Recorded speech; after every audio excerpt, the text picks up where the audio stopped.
안녕하세요. 이번 영상은 영주에서 이제 드디어 설비와 이제 보수 작업이 끝나고 목공 작업이 시작하는 걸 보여드리려고 해요. 보통 목공과 전기는 같이 진행이 되죠. 그래서 목공하고 전기가 같이 진행되는 과정을 보여드리도록 하겠습니다. 목공 작업에는 단열 작업이 포함되기도 하는데, 이렇게 보시는 것처럼 벽을 치기 전에 단열재를 벽에 붙이고 목 작업을 할 거예요. 단열하는 방식은 여러 가지 있는데, 이곳은 롤로 되어 있는 열 반사 단열재를 사용했습니다. 비교적 저렴하고 접착식으로 되어 있는 것도 있어서 시공도 용이합니다. 주택에는 다른 방식으로 단열재를 사용해야 돼요. 저렇게 길이에 맞게 잘라서 벽에 붙여주면 돼요. 접착식으로 되어 있지만 혹시나 떨어질 수도 있어서 얇은 합판으로 군데군데 고정시켜 주기도 합니다. 또한 단열재끼리 갈라지는 부분은 전용 테이프로 붙여서 완전히 밀봉시켜 주는 거죠. 이렇게 목공 작업자가 단열재를 붙이고 나면 제가 주방 쪽에 전기 부분에 대한 표시를 하는데, 도면에 배치되어 있는 대로 정확한 위치에 표시를 해줍니다. 전압, 전선 길이, 콘센트의 높이 이런 걸 맞춰서 이제 일일이 표시를 해두는 거죠. 물론 이제 도면을 드리고 전기 작업자가 할 수도 있지만, 정확히 알고 있는 제가 표시를 해두는 게 가장 확실한 방법이겠죠. 제가 전기를 표시를 할 동안 목공 작업자가 목상을 450 또는 500 간격으로 설치합니다.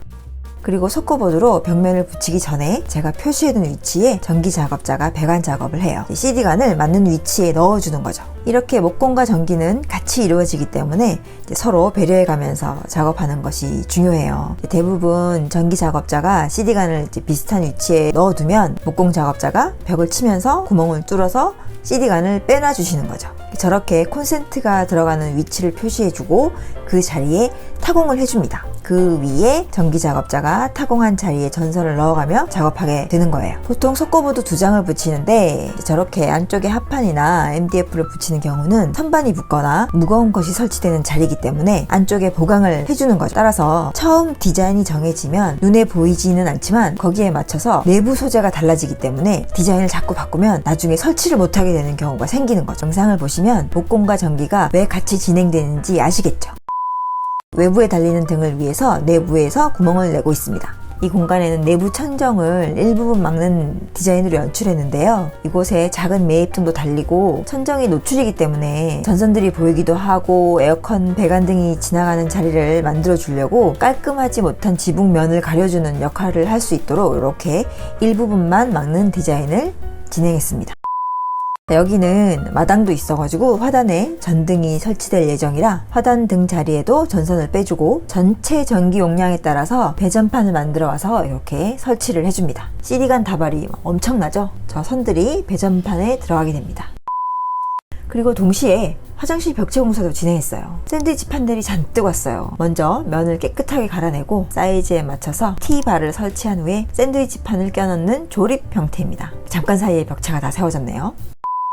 목공 작업은 한 5일 정도 진행됐고, 이렇게 한층 정리된 한옥을 보실 수 있어요. 이 다음엔 2차 금속 작업이 이루어질 예정이고, 거기에 맞춰서 파티션이나 창틀도 목공으로 마무리해 놓았습니다.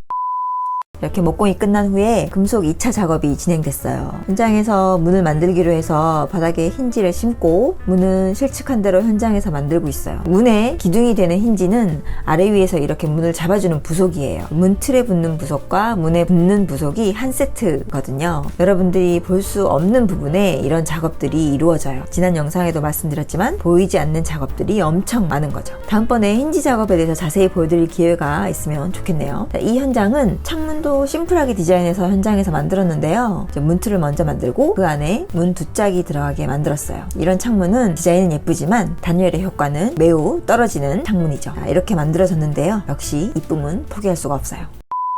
한쪽에서는 금속 공사를 하고 한쪽에서는 도장 베이스 작업을 했어요. 도장 본 작업이 시작되면 다른 작업과 함께 할 수 없지만 이렇게 베이스 공사할 때는 가능하기 때문에 시간이 없을 때는 이렇게 같이 진행합니다. 오늘도 커버링 보양을 열심히 하시는 어머님들이 보이죠? 이렇게 속고보드가 만나는 부분에 조인트 테이프 작업을 하고 핸디 작업을 한 모습입니다. 목재와 목재가 만나는 부분들이 나중에 갈라지지 않도록 해주는 작업이고, 금속 부분에도 이렇게 프라이머 작업을 해줍니다. 이게 천정부터 작업하면 훨씬 일이 편하겠죠. 이렇게 어머님들이 목재에 오일 스테인 작업을 해주고 계세요. 목재 색도 내주고 기름을 먹이는 거여서 목재 수명도 길어져요. 각자의 맡은 역할이 이게 딱 보이시죠? 시간이 지나면 목재의 색은 조금 더 진해질 거예요. 나중에 발색되는 것까지 생각을 하고 색을 칠해야겠죠.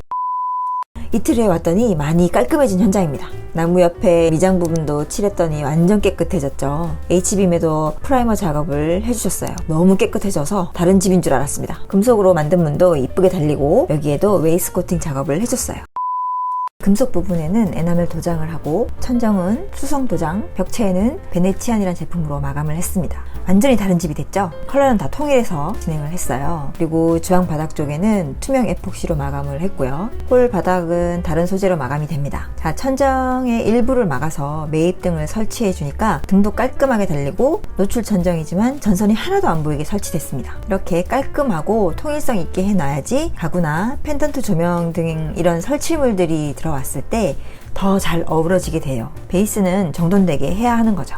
주방과 홀을 구분하는 파티션에도 웨이스 코팅 작업을 하고 같은 컬러로 칠해줬습니다. 자, 이번 영상은 도장 작업까지 보여드렸고 다음 영상은 조금 더 진행된 모습을 보여드릴게요. 감사합니다.